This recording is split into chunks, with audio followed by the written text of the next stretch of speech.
guys, I'm back here again. I hope you were able to pop over and watch my introduction video from earlier.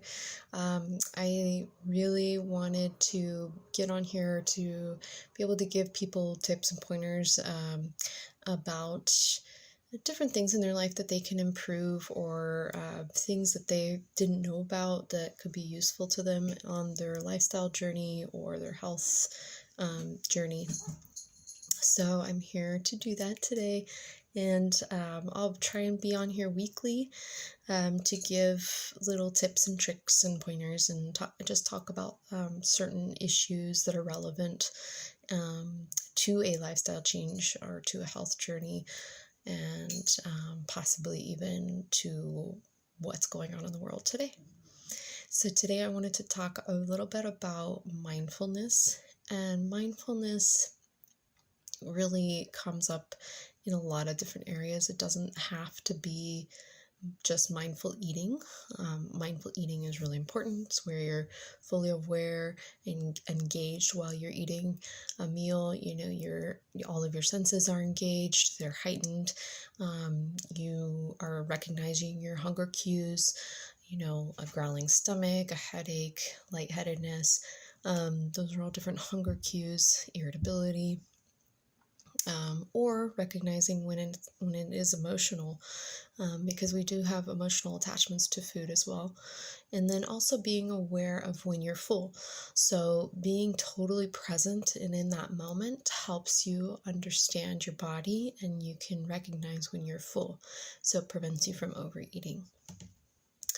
Mindfulness also comes up in our everyday lives, right? When we are out interacting with the world, when we're being social, we can be mindful of our surroundings. We can be mindful of the people in the room, mindful of our body and where our body is in that room or that world, and understanding,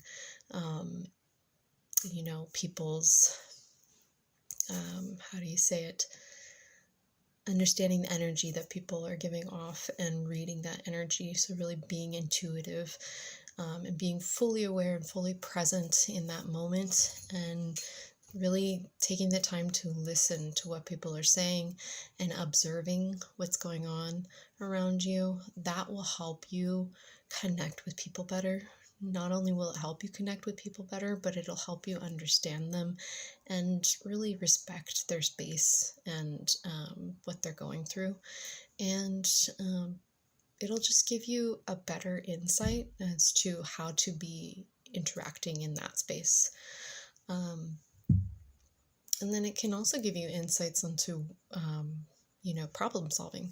So if you see, if you're able to see really the big picture of what's happening around you, you're able to problem solve much faster than you would if you were just unaware, sitting on your phone texting.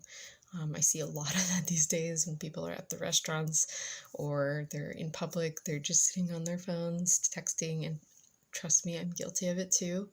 But we need to take a moment, step back, and be aware of the world around us instead of being in our own little world sometimes.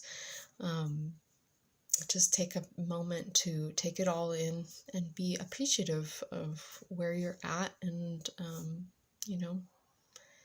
give a little light to the world, especially right now, because so many people are going through a lot right now.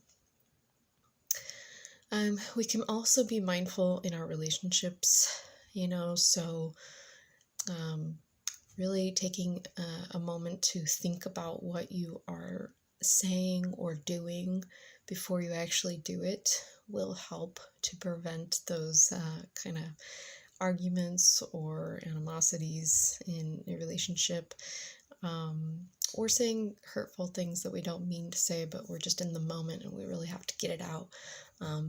But taking a breath or two and thinking about what you want to say before you say it, being aware of the situation, being aware of how the other person feels, that's all mindfulness, okay? And another mindfulness area is our own emotions, right?